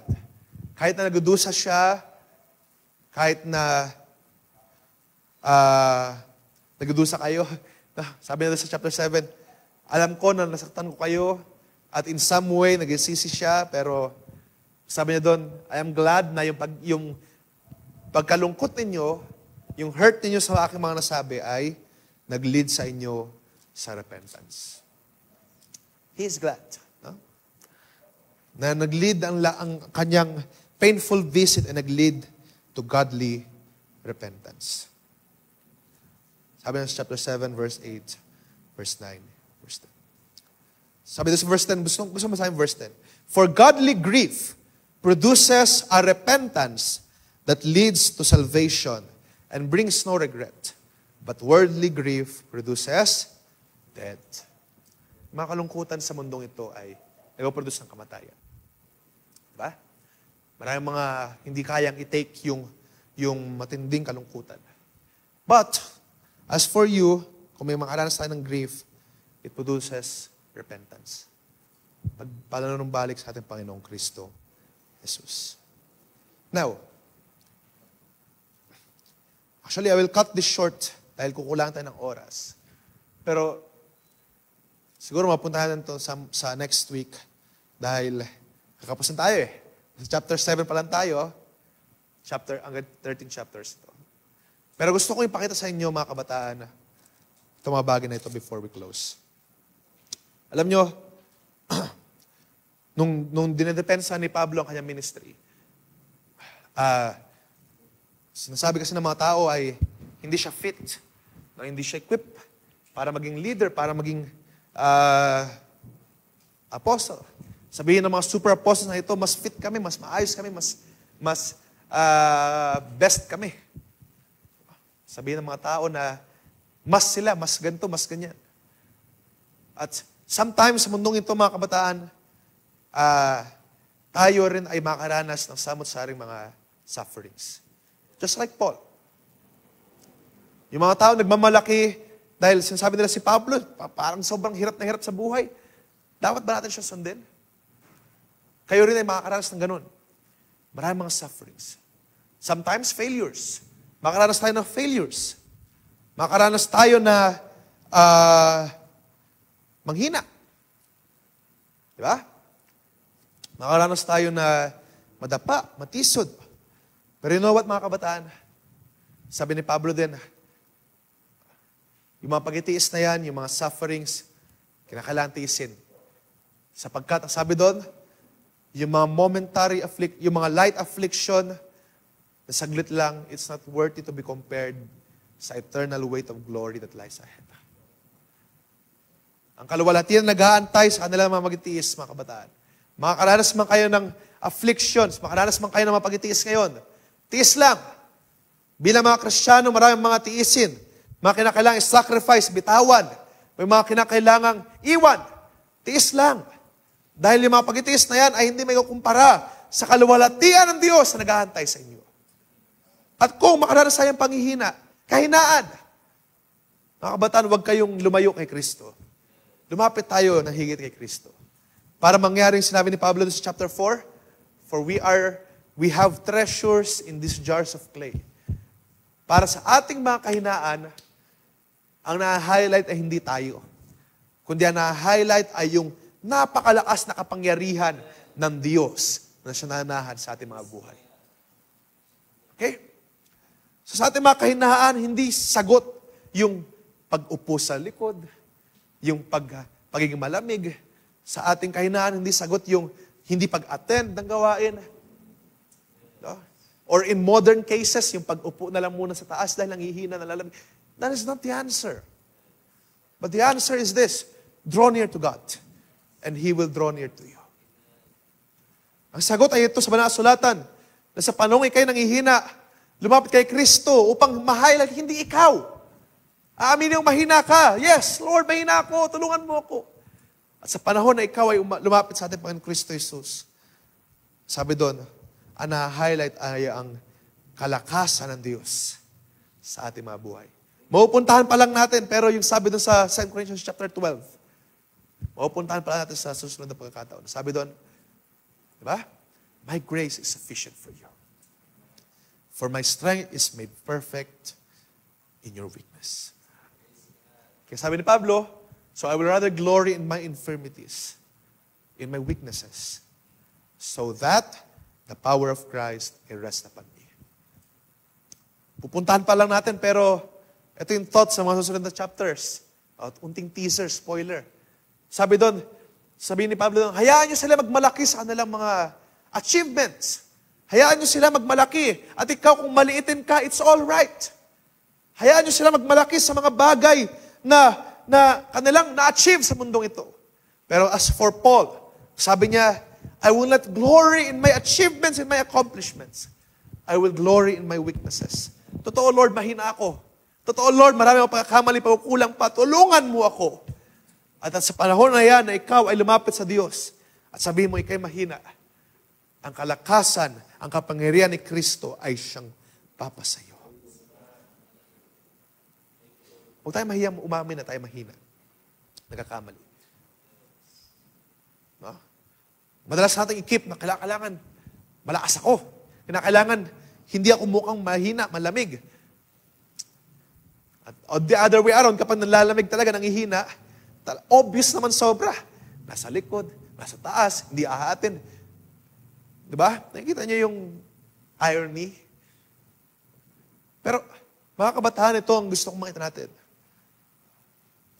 Whether ikay nangihina o ikay malakas, lumapit kay Kristo.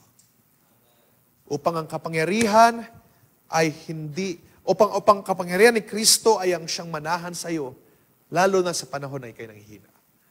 Upang ang kaluwalhatian na pinatawag last time, upang yung kaluwalhatian na hindi mapunta sa iyo.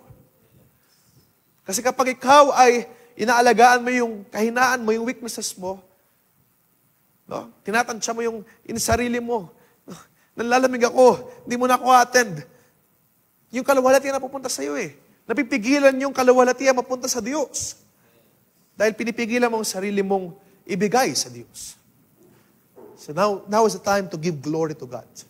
Sa panahon ng kahinaan, I will come closer. Kahit na ako'y lait-laitin, kahit na ako'y sabihin nila mahina, totoo naman. Kahit na sabihin nila na marami akong mga struggles, totoo naman. Marami akong struggles. Pero I will come, draw near to God. Lalapit ako sa ating Panginoong Kristo Jesus upang ang kanyang kapangyarihan ang siyang manahan sa aking buhay. Upang hindi yung kalakasan ko yung makita. We are weak. We are all weak. Pero, kaya tayo nakakatayo ngayon, no, may kalakasan, hindi dahil sa ating mga sariling kalakasan, kundi sa kalakasan nagmumula sa ating Panginoong Kristo Jesus. Okay? Huwag niyo makalimutan niyo, mga kabataan. We will proceed sa pag-uusap na ito ng banal na kasulatan some other time. Dahil nakikita ko hindi aabot. Maraming pa mga bagay na gusto kong ipakita sa inyo at sobrang mamamadali kung ating isasagad. Pero, I don't want you to forget, exercise natin yung pagpapatawad, exercise natin yung pagiging kind, katulad ni Pablo.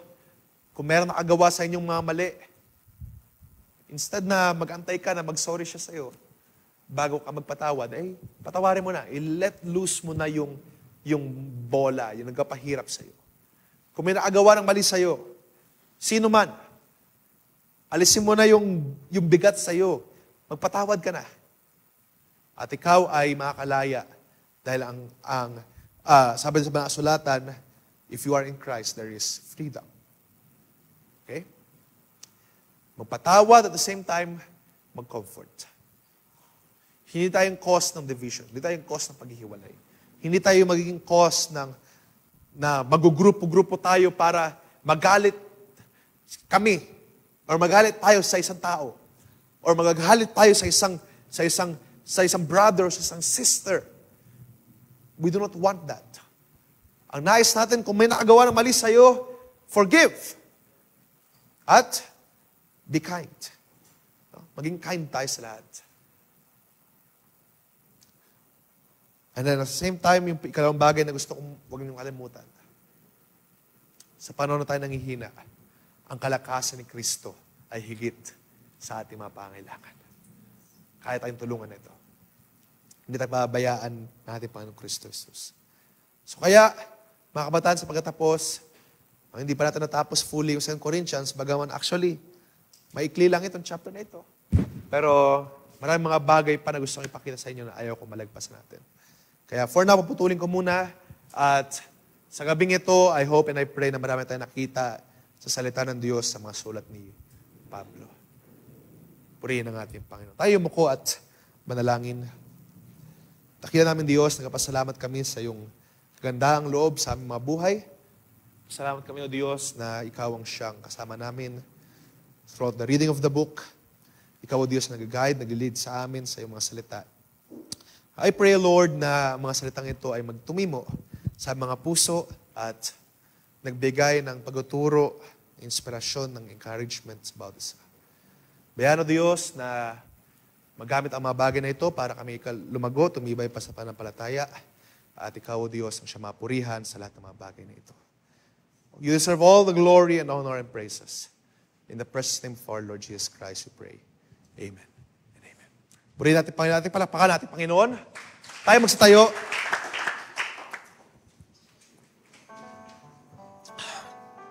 Purihin natin, Diyos. Salamat sa biyaya natin, Panginoon. Lakasan. Continue to include me lang in your prayers. Still recovering pa sa yung aking physical body ay parang hindi pa siya ganong sanay talaga na mahaba. Pero it's all because of the grace of God. Kahit na nakapagpatuloy. At kung may mga limitations man, forgive me. Pero naniniwala ako ng lubos ng Diyos na siya patuloy yung kapalakas sa atin.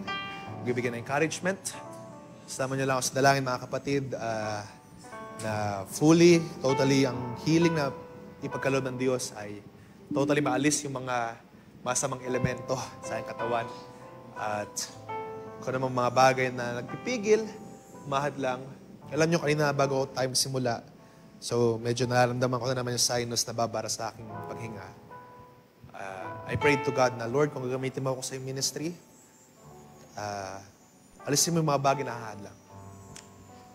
And then, kung di man, sabi ko, Lord, lagay mo lahat ng hadlang para di ako makapangaral. And then, all of a sudden, naramdaman ko ang comfort, ang paghinga ng maayos. Sa mga nakakaranas ng sinus, alam niyo yung aking nararamdaman. Sobrang mahirap huminga at the same time, magasalita ka na magasalita. Pero salamat sa biyaya ng Diyos at sa kalakasan na pagkakaloob niya. So, sa lahat ng bagay na ito ay mauwi sa Diyos ang kapurihan at nawa ang mga bagay na atin nakita sa kanyang banal na kasulatan ay magbigay sa atin ng pagtuturo, magbigay sa atin ng encouragement. Praise God. Let us sing the song. Ano ba yung awit na yun? Let's sing the song In Christ Alone. At sa gabing ito, let us worship the Lord. Let's give Him praise. Let's give Him glory sapagkat karapat-dapat siya sa gabing ito.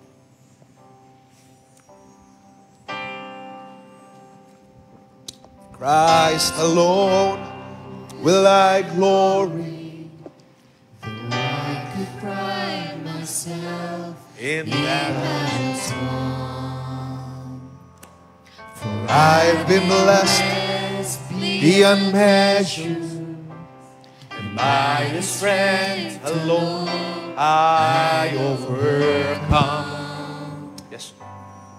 And oh, I could stop and count successes like diamonds in my hand, but those trophies could not to the grace by which I stand in Christ alone. I place my trust and find my glory in the power of the cross. Yes, in every victory, let it be said of me, my source of strength. Sing it once again. My source of hope, Christ alone. In Christ, Christ alone, I place my trust. I place my trust. Praise God. My glory. Very good. God bless you. God bless you.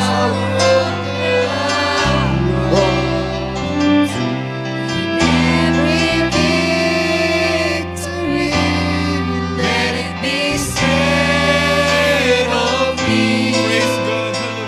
So strength, my source of hope is Christ alone. Praise God. Hallelujah. Purihin ang Diyos sa gabi nito. Ating palapakan natin, Panginoon, mga kapatid. Siya ang ating source of strength. Hallelujah. Siya ating source of hope. Hallelujah. Sa Kanya mauwi ang papuri at pasasalamat. Praise God. Sa gabing ito, tayo dadako sa prayer request kung mayroong nagpaabot. At kung walang nagpaabot ng papel, tayo dadako na sa pagtatapos. Ating awitin muli ang In Christ Alone, mga kapatid. Simulan natin sa first stanza.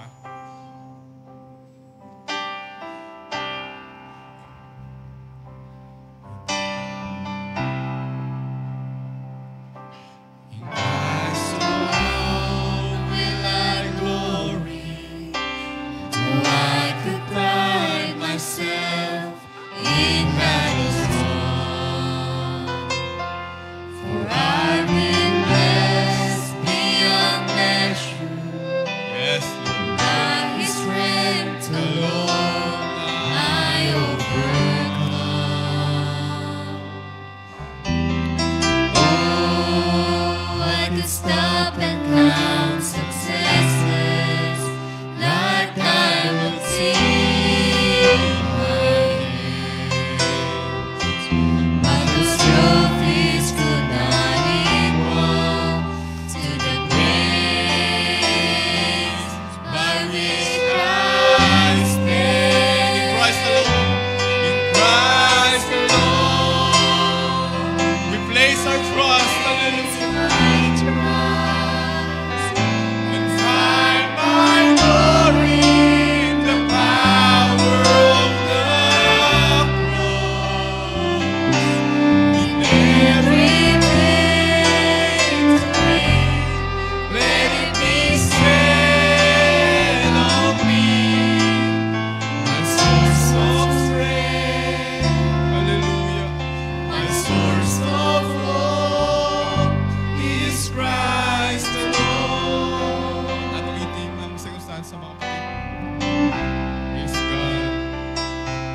In Christ alone will I glory, yes, Lord.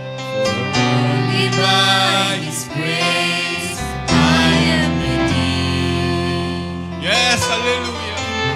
Only sagana ang aming sariling lakas, Lord, thirsty, kundi sa iyong biyaya at habag. beyond my Praise weakness God. to my needs.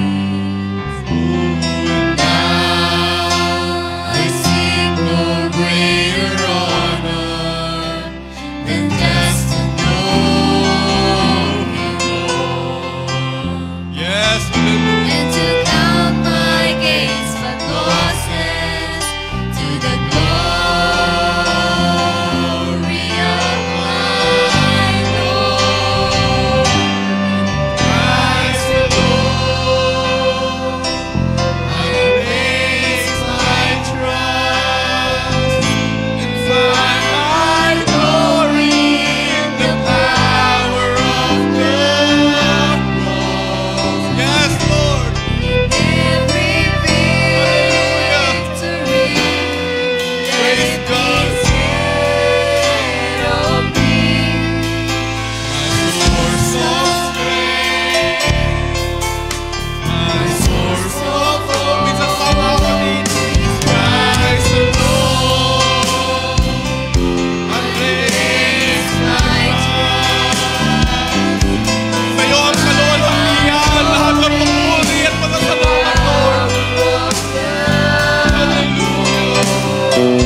mga kapatid. Hallelujah. Siya ang ating kalakasan. Siya ang ating pag-asa, mga kapatid. Sa mundong madilim na ito, hallelujah, wala tayong mapasasaligan ng ating lakas, kundi sa Kanya lamang. Hallelujah. In Christ alone.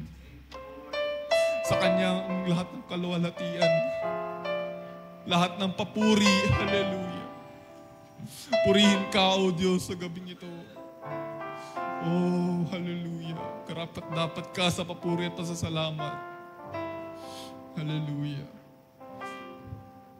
Ni-invite ko si Brother Sam sa closing prayer.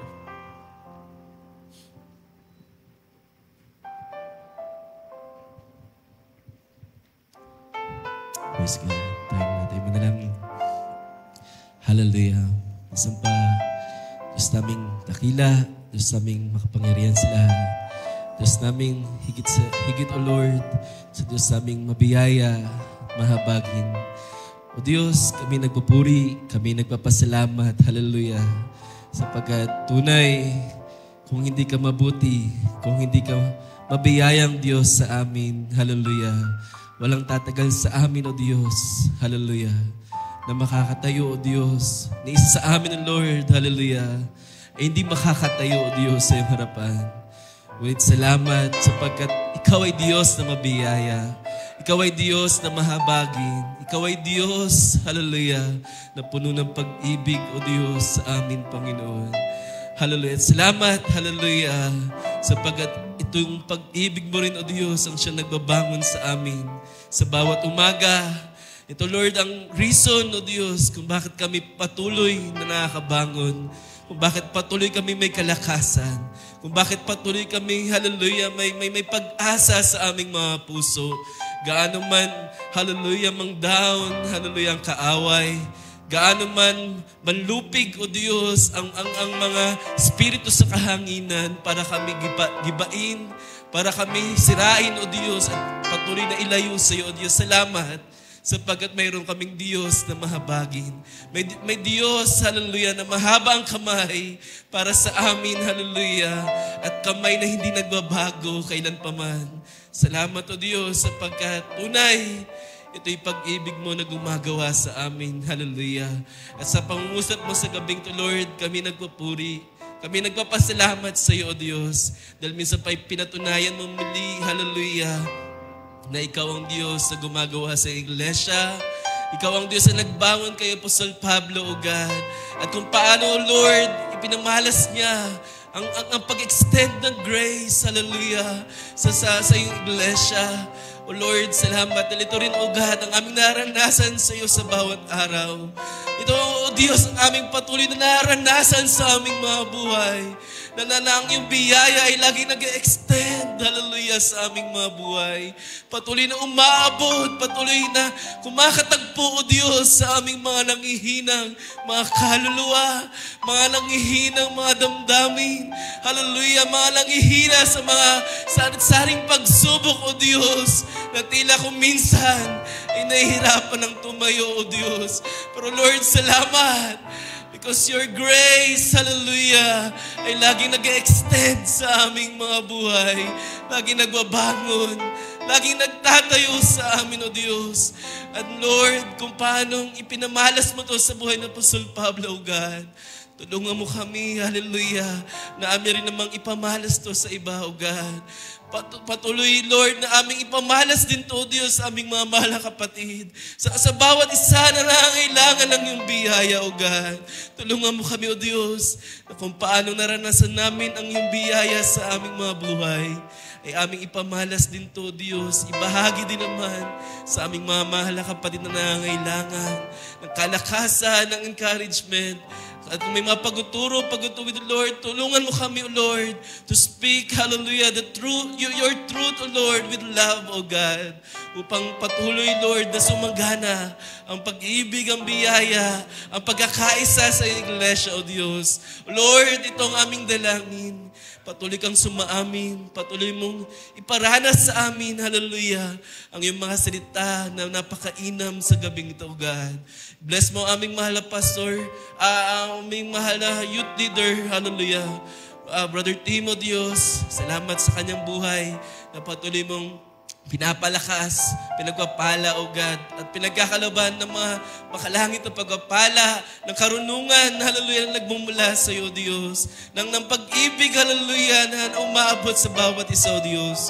Patuloy mo pa siyang pagpalain, palakasin, O God, at bayanan ng mga pangailangan sa kanyang katawan na naranasan niya kahinaan, hallelujah, ay patuloy mong palitan, Lord, ng kalakasan na nagmumula sa iyo, O Diyos. Patuloy mo siyang pasaganahin pa sa pag-ibig. Patuloy mo pa siyang pasaganahin pa sa kagalakan sa paglilingkod sa iyo, Diyos.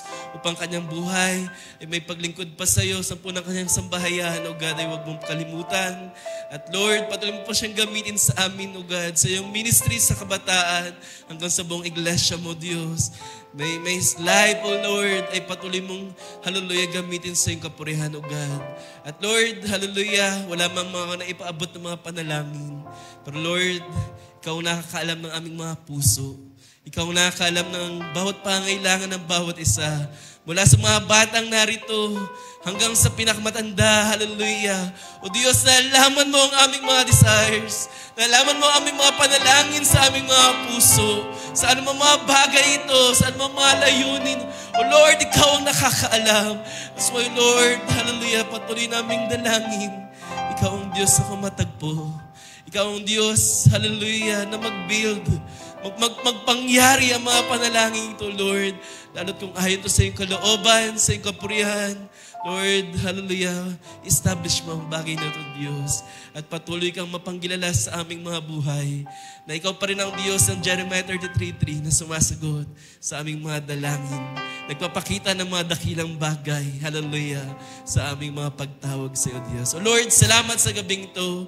Tunay na kami yung kinatagpo, pinagpala pa ng mga makalangit, hallelujah, ng pag-ibig mo, Diyos, na umaapaw sa amin, O God. Lord, patuloy nawa, O God, tulungan mo pa kami na ingatan to sa aming mga puso. Humingi kami ng tawad kung minsan kami nakakalimot, kung minsan mabilis kami makalimot, O God, hallelujah. Pero Lord, salamat dahil nariyan kang maagap, O God, na laging gumagawa sa aming mga buhay. Lord, tulungan mo kami, O Diyos, na magbunga pa sa iyong mga salita. Hindi lamang, hallelujah, ibigin ang salita, kundi gawin din naman ito, Lord, ayon sa iyong kapurihan, O God. Lord, tulungan mo pa kami sa bawat araw, sapagkat kailangan ka namin, hallelujah, for us to press on, hallelujah, sa aming mga kanya-kanyang mga pagsubok, sa aming mga kanya-kanyang takbuhin, O Diyos. Kaya naman, Lord, salamat sa kalakasan, salamat sa inspirasyon sa gabing to, Diyos. At sa aming pag-uwi, O God, patuloy mo kaming ingatan sa anumang panganib, O God, na binabalak ng kaaway. Patbayaan, Lord, ang pagkapala mo ang siyang aming dalhin hanggang sa aming mga tahanan, hanggang sa aming pagparito muli sa araw ng linggo, Diyos. Lord, sa namin binabalik ang lahat ng kapurihan lamang, ang lahat ng pagsamba, ang lahat ng kaluwalhatian, ay mabalik lamang sa pangalan ng aming Panginoong Kristo Jesus. Amen. Ating palapakan natin, Panginoon. Praise God. Hallelujah. At sa gabi nito ay tayong dismiss na. At ating awitin ang awit na nagsabing, I love you with the Lord, love of the Lord.